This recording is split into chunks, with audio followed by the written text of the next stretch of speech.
4 school വിദ്യാർത്ഥിനികൾ അപകടത്തിൽ മരിച്ച പാലക്കാട് പനയമ്പാടത്ത് സ്ഥിരമായി ഡിവൈഡർ സ്ഥാപിക്കാൻ തീരുമാനിച്ചതായി ഗതാഗത മന്ത്രി KB. Ganesh Kumar. Bus bay മാറ്റി സ്ഥാപിക്കും. ഡിവൈഡർ സ്ഥാപിക്കാൻ 1 കോടി രൂപ ദേശീയപാത അതോറിറ്റി അനുവദിക്കും. ഊരാളുങ്കൽ സൊസൈറ്റിയെ നിർമ്മാണം ഏൽപ്പിക്കും. പാലക്കാട് IIT-യുടെ 5 ശുപാർശകൾ നടപ്പാക്കും. മുണ്ടൂർ റോഡിലും MVD നടത്തിയ പഠനങ്ങളുടെ അടിസ്ഥാനത്തിൽ മാറ്റം വരുത്തും. അടുത്ത ചൊവ്വാഴ്ചയ്ക്ക് മുൻപ് PWD എസ്റ്റിമേറ്റ് സമർപ്പിക്കുന്നതാണ്. പാലക്കാടിനും കോഴിക്കോടിനുമിടയിൽ 16 സ്ഥലങ്ങളിൽ ബ്ലാക്ക് സ്പോട്ട് കണ്ടെത്തിയിട്ടുണ്ട്. ഈ സ്ഥലങ്ങളിൽ NHA മാറ്റം വരുത്തും.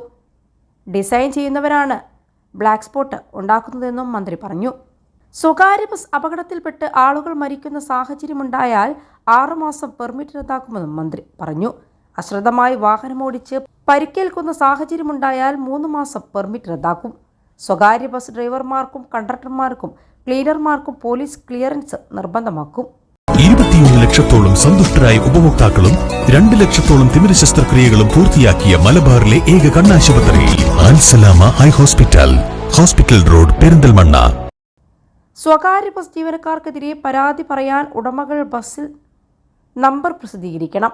ബസ്സുകളുടെ മത്സരയോട്ടം തടയാൻ ജിയോ ടാഗ് ചെയ്യുമെന്നും മന്ത്രി പറഞ്ഞു.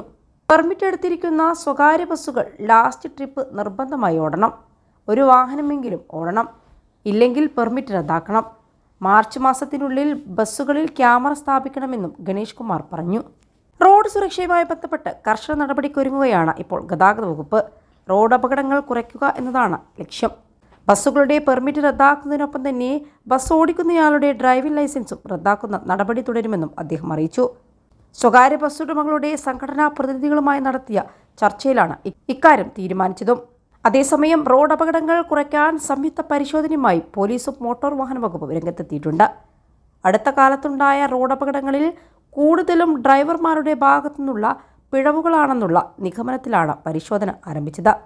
ഡിസംബർ 17-ാം തീയതി വൈകിട്ട് 4 മുതൽ 6:30 വരെ AC റോഡിൽ നെടുമുടിയിൽ നടത്തിയ പരിശോധനയിൽ ഏകദേശം 400 വാഹനങ്ങൾ പരിശോധിച്ചിട്ടുണ്ട്. അനധികൃതമായി വാടകയ്ക്ക് നൽകിയ 1 വാഹനത്തിനെതിരെയും ലൈസൻസ് ഇല്ലാതെ വാഹനമോടിച്ച 2 പേർക്കെതിരെയും അമിതവേഗത്തിൽ അപകടകരമായി വാഹനമോടിച്ചതിന് കേസുകൾ രജിസ്റ്റർ ചെയ്തിട്ടുണ്ട്.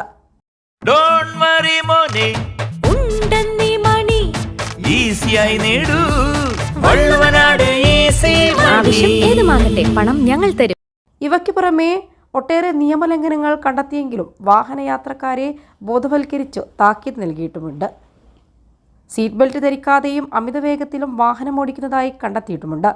വേണ്ടത്ര വിശ്രമമില്ലാതെ ക്ഷീണിതരായി വാഹനമോടിച്ച KSRTC ഡ്രൈവർമാർ ഉൾപ്പെടെയുള്ളവരെ വാഹനത്തിൽ നിന്നും പുറത്തിറക്കി മുഖം കഴുകിച്ചും യാത്ര തുടരാൻ അനുവദിച്ചു.